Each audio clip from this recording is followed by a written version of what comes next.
A disabled Marine veteran faced cruel mockery in a public park until the rumble of motorcycles suddenly silenced everyone. How did 5 Hells Angels transform a moment of public humiliation into an unexpected lesson about respect, brotherhood, and the true meaning of courage? The morning sun warmed Liberty Park as James Sullivan gripped the wheels of his chair. His strong arms pushed forward, making the wheelchair roll over the bumpy path. Small rocks and cracks tried to stop him, but James kept going. He had faced worse than this. Much worse. "Come on, Duke," James called to his service dog. Duke was a big German shepherd with a special vest that read, "Service dog, do not pet." The dog walked next to the wheelchair, his brown eyes always watching James. Duke knew when James needed help.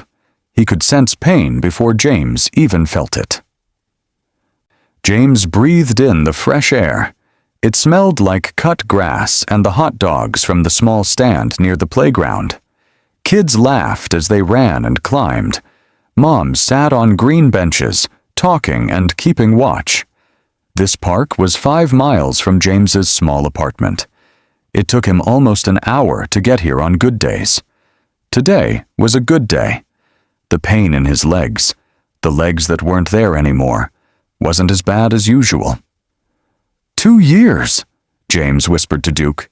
2 years since we came home. Home. The word felt strange sometimes. After 4 tours in Afghanistan, home had become a shifting idea. Now home was a first-floor apartment with wide doorways and grab bars in the bathroom. Home was where the nightmares came, where James would wake up trying to run on legs that had been blown away by a roadside bomb. James reached into his pocket and felt the small medal there.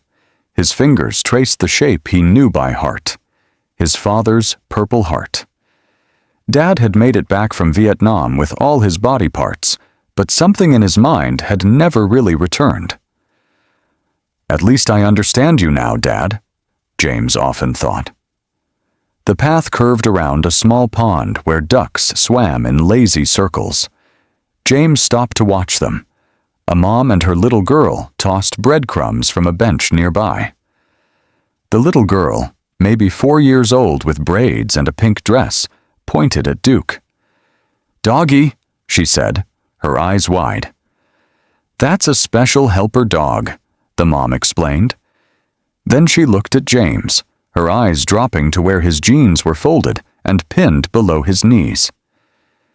"Thank you for your service," she said softly. James nodded. He'd heard those words 1,000 times. They meant well, these people. They just didn't know what else to say. What could anyone say? He'd gone to war whole and come back in pieces. Words couldn't fix that. He wheeled toward the center of the park, where concrete picnic tables sat under tall oak trees. An old couple shared a sandwich on one bench. A group of young men, maybe college age, sprawled across another table. Their loud laughs cut through the peaceful park sounds. James found an empty table at the edge of the pavilion area. Duke settled in the shade beneath the bench. James pulled a water bottle from the small backpack hanging on his chair. The day was getting hotter now. Sweat made his t-shirt stick to his back, where it pressed against the wheelchair. His phone buzzed. A text from his sister. "Did you make it to the park today?" James smiled. Amy checked on him every day. Sometimes it annoyed him, but mostly he was grateful. She had been the one to find this apartment for him. She was the one who drove him to VA appointments when the pain was too bad for him to drive himself. She was the one who never looked at him with pity. At the park, "Duke is making friends with the ducks," he texted back. As James put his phone away, he noticed the college guys watching him. One of them whispered something, and the others laughed. James had seen that look before. It was the look people get when they don't know whether to feel sorry or scared or curious. It was the look that made him stay home most days. But not today. Today was too nice to waste indoors. The spring air, the kids playing, the old couple sharing lunch.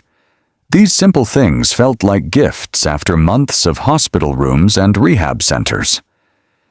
James took a deep breath and decided to wheel closer to the pond again. Duke got up, ready to follow. The water looked cool and peaceful. Maybe he'd stay until sunset today. Maybe he'd call Amy and ask her to bring lunch. Maybe today could just be normal. As James turned his chair, he didn't notice that the group of young men had gotten quieter, watching him more closely now. He didn't see how one nudged another, nodding in his direction with a smirk forming on his face. He didn't know that this peaceful day at the park was about to change. James wheeled his chair toward the pond, feeling the sun warm on his shoulders. The path sloped down a bit, making his chair roll faster. He had to grip the wheels tighter to keep control. Duke walked beside him, his furry body close to the chair. The pond water sparkled in the sunlight, like tiny diamonds dancing on the surface. As James found a spot near the water, he heard the college guys get louder behind him. Their voices carried across the park. "Hey, look, it's G.I. Joe on wheels," one of them called out. James's hands froze on his wheels. His heart began to pound in his chest like a drum. He tried to ignore them, to focus on the ducks, on anything else. This wasn't the first time people had said mean things. It wouldn't be the last. "Do you think he can do wheelies in that thing?" Another guy laughed. More snickering followed. Duke's ears perked up. The dog sensed James's stress and moved closer, pressing against the wheelchair. James reached down to touch Duke's head, finding comfort in the soft fur between his ears. "It's okay, boy," he whispered. "Just ignore them." But the young men weren't done. One of them, a tall guy with a red cap worn backward, stood up and began to walk toward James. His friends followed, 5 of them in all. They wore college t-shirts and had that look of people who had never known real trouble. "Hey, soldier boy," Redcap called out. "Did you lose those legs for oil or just to get a good parking spot?" His friends burst out laughing. One of them pretended to walk, then dropped to the ground, crawling dramatically, while the others howled with laughter. James felt his face grow hot. Anger bubbled up inside him like boiling water. The metal in his pocket seemed to burn against his leg. His dad had faced the same kind of people when he came home from Vietnam. People who didn't understand. People who thought war was a joke. The old couple who had been eating lunch quickly packed up their things and hurried away. A mom called her children back from the playground, giving the group of young men a wide berth. No one wanted to get involved.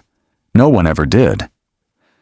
"Just leave me alone," James said, his voice steady despite the storm inside him. "I'm just trying to enjoy the park like everyone else." "Oh, he speaks." Redcap put his hand to his ear. "What's that? Speak up, hero. Tell us about your great sacrifice."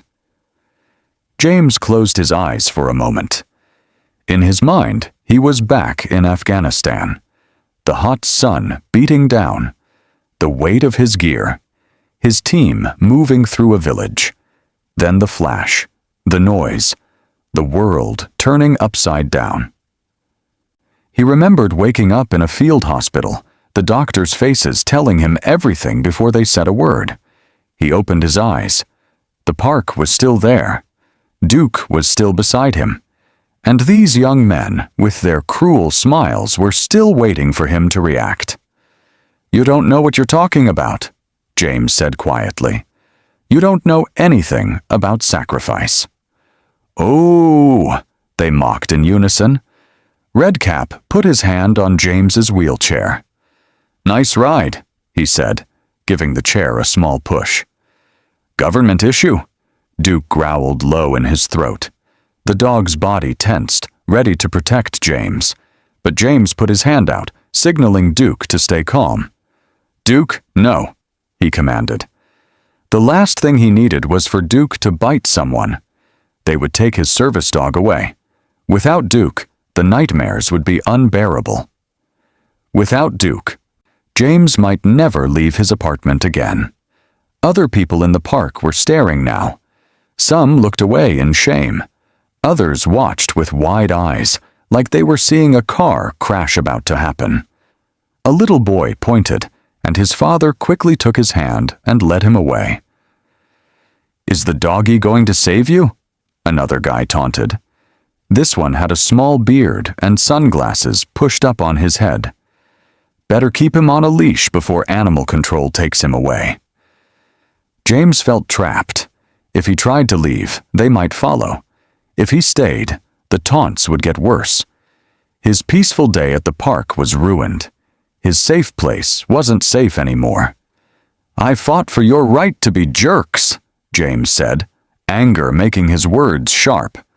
"But that doesn't mean I have to sit here and take it." He turned his wheelchair around, ready to head back toward the park entrance, but the young men moved to block his path. Redcap leaned down, putting his face close to James's. "What are you going to do about it, half-man? Roll over our toes?" The others laughed again. James felt small and exposed in his chair. The sun that had felt so good before now seemed too bright, too hot. Sweat ran down his back. His hands gripped the wheels of his chair so hard that his knuckles turned white. The park had gone quiet. Even the children seemed to sense the tension, their play becoming subdued. The ice cream vendor looked on with a frown, but made no move to help. No one did. Just when James thought he might have to call for help, the rumble of engines broke through the silence. A deep, growling sound that grew louder by the second. Everyone in the park turned toward the parking lot, where something unexpected was about to change everything. The rumble started low, like faraway thunder. Then it grew louder and louder until it shook the air. 5 big motorcycles rolled into the park's parking lot, their engines growling like angry lions. The bikes were black and chrome, shining in the sun. The men who rode them were big too, wearing leather vests with patches that everyone knew. Hell's Angels. The college boys turned to look. Their smiles faded fast. Redcap's face turned pale, almost as white as paper. "Is that who I think it is?" one of the young men whispered. James watched as 5 men got off their motorcycles. They moved like people who weren't scared of anything. The biggest one, with a long gray beard and arms covered in tattoos, took off his helmet and looked around the park. His eyes, sharp and blue, spotted James in his wheelchair and the group of young men around him. The big man said something to his friends. They all nodded. Then, with heavy boots crunching on gravel, they walked toward the pond. Duke stood up, alert but not afraid. The dog seemed to sense that these new men weren't a threat to James. "Let's get out of here," Beard Guy said to Redcap. "Those guys don't mess around." "Nah, they're not going to do anything in a public park," Redcap said, but his voice shook a little. He wasn't as sure as he pretended to be. The 5 bikers stopped about 10 feet away. The leader, the one with the gray beard, stepped forward. Up close, James could see that he was older, maybe 60, with lines around his eyes like tiny roads on a map. He wore a vest covered in patches and pins, some military, some from the motorcycle club. "Afternoon," the biker said, his voice deep and calm. "Everything okay over here?" Redcap tried to stand tall. "Just having a chat with our friend here. None of your business." The biker's eyes didn't blink. "Didn't sound like a friendly chat to me." He turned to James. "You okay, brother?" Before James could answer, Redcap stepped forward. "Look, we don't want any trouble with you guys." The biker smiled. but it wasn't a happy smile. "Then why are you giving trouble to this Marine?" Redcap looked confused. "How do you know he's a Marine?" The biker pointed to a small pin on James's jacket, one that only other Marines would notice. "Because I know the signs. I was one too." He pulled up his sleeve to show a tattoo of the Marine Corps emblem. "Name's Kevin McIntyre. Friends call me Mac. I did 2 tours in Desert Storm." A shorter biker with a black bandana stepped forward. "Tim Reeves, Army, Afghanistan, 2008 to 2011. Another biker nodded. "Dave Wilson, Navy, 20 years. The other 2 bikers introduced themselves too. 4 out of the 5 were veterans. Mac turned back to the college boys. "So here's what I'm seeing. A group of young men who never served a day in their lives, mocking a Marine who gave his legs for his country." His voice stayed calm, but there was steel under the words. "That doesn't sit right with me. Not one bit." The park had gone very quiet. Even the birds seemed to be listening. People stood frozen, watching the scene like it was a movie. Redcap's friends started backing away slowly. One of them tugged at Redcap's arm. "Come on, man, let's go." But Redcap wasn't ready to give up. "You can't tell us what to do. This is a public park." Mac nodded. "You're right. It's a public park. For the public. For families." He looked around at the people watching. For kids who shouldn't have to see a hero being treated like dirt. He stepped closer to Redcap. For veterans who fought so you could be free to act like fools. Mac wasn't yelling. He wasn't making threats. But something in his eyes made Redcap take a step back. "We were just joking around," Redcap said, his voice smaller now. "Funny," Mac said. "I don't see anyone laughing." One of the other bikers, the one named Tim, walked over to James. "Which unit?" he asked. "First Marines, Bravo Company," James answered. Tim nodded with respect. "Tough outfit. You were in the sandbox when?" "4 tours. Last one ended 2 years ago," James said. Outside Kandahar. The college boys watched this exchange, their faces showing shame now. They were being ignored, made small by the respect these tough men were showing James. Mac turned back to Redcap. "I think you boys owe the Marine an apology. Then I think you should find somewhere else to spend your day." The park held its breath. For a second, it seemed like Redcap might argue, but then one of his friends spoke up. "I'm sorry, sir," he said to James. "That was stupid of us. Really stupid." One by one, the others mumbled apologies too. Even Redcap managed a quick "sorry" before they all hurried away, not looking back. As they left, people in the park started to move again. The tension broke like a bubble popping. A small boy ran up to the bikers, eyes wide with wonder at their motorcycles and tattoos. His mother followed, looking nervous at first, then relaxing when she saw the gentle way Mac smiled at her son. "Are you a soldier?" the boy asked Mac. "Was once," Mac said. "Like my friend here." He nodded at James. "He's the real hero." The boy turned to James with new eyes, seeing not just a man in a wheelchair, but something more. Mac pulled a folding chair from his motorcycle saddlebag and sat down across from James. The other bikers joined them, forming a circle by the pond. The water rippled in the light breeze, catching the afternoon sun. Ducks paddled over, hoping for breadcrumbs. "Those boys won't be back," Mac said, stretching his long legs out in front of him. "Not today, anyway." James nodded, feeling a weight lift off his chest. "Thanks. You didn't have to do that." "Sure we did," Tim said, adjusting his bandana. "It's what we do. Look out for our own." Duke settled at James's feet, relaxed now that the danger had passed. A family with 2 small children walked by. Instead of hurrying past like people usually did when they saw James's missing legs, they smiled and waved. "Your dog is so pretty," one little girl called out. James smiled back. "His name is Duke. He's my helper." The mother stopped, giving her children a gentle nudge forward. "Is it okay if they say hello to your dog?"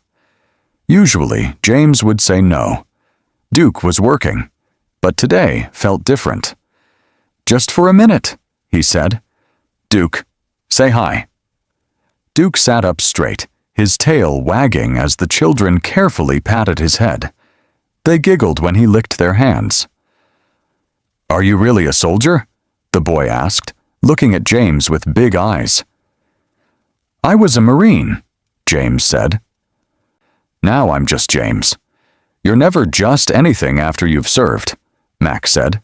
"Once a Marine, always a Marine." The family thanked them and moved on. More people walked by. Some nodded hello. Others stopped to talk. An old man in a Korean War veteran cap came over to shake James's hand. A teenage girl asked if she could take a picture of Duke. The park felt alive in a new way. "We have a breakfast," Mac said as the afternoon began to cool into evening. "Every Thursday at Millie's Diner. Just vets, trading stories, eating too many pancakes." He handed James a card with a phone number. "You should come." James turned the card over in his hands. Since coming home, he'd kept to himself. The VA groups felt too formal, too much like therapy. But this felt different. "I might do that," he said. "Don't feel like you have to," Dave added. "But the door's open." They talked until the sun began to sink lower in the sky. James told them about his unit, about the friends he'd lost. The bikers shared their own stories, not just war stories, but life stories. Mac had 3 grandkids. Tim built custom guitars. Dave was fighting cancer and winning. "My dad was in Vietnam," James said, pulling out the Purple Heart from his pocket. "He never talked about it, not once. I didn't understand why until I came back myself." Mac nodded. "My old man was the same way. Vietnam changed him. He rode with the original Angels after he came home, said it was the only place he felt normal." As the sky turned pink and gold, Mac stood up. "We should hit the road before dark." James felt a tug of sadness. The day that had started so badly had turned into something good, something he needed. "Same time next week?" Tim asked, looking at James. "We usually ride through here on Saturdays. Could make it a regular stop." "I'd like that," James said, surprising himself with how much he meant it. The bikers packed up their things. Mac paused before putting on his helmet. "You know, the park's a better place with you in it, James. Don't let anyone make you feel otherwise." James watched as they walked back to their motorcycles. The engines roared to life, a sound that no longer seemed threatening, but somehow comforting. The bikers waved as they rode away, leather vests flapping in the wind. The park was quiet now. Most families had gone home for dinner. James sat by the pond, watching the last light play on the water. Duke rested his head on James's lap, brown eyes looking up with endless loyalty. James took out his phone and called his sister. "Hey, Amy," he said when she answered. "You busy Thursday morning? There's a place I want to go. A breakfast thing." He could hear the surprise and happiness in her voice. "Of course, I'll pick you up. What kind of breakfast thing?" "Just some vets getting together," James said. "And Amy? Could we stop at the park on the way? I want to show you something." After they said goodbye, James sat a while longer, feeling the evening breeze on his face. He remembered how the park had been his safe place as a kid, how he'd dreamed of faraway adventures while sitting by this very pond. Life had taken him far away, brought him back broken, but somehow the park was still here, Still a place where good things could happen. As the first stars appeared in the darkening sky, James turned his wheelchair toward home. Duke walked beside him, steady and true. The metal in James's pocket felt lighter somehow, like it had found its place, like James was finding his. "Come on, Duke," he said. "Let's go home. We'll be back soon." And for the first time in 2 years, James truly believed those words.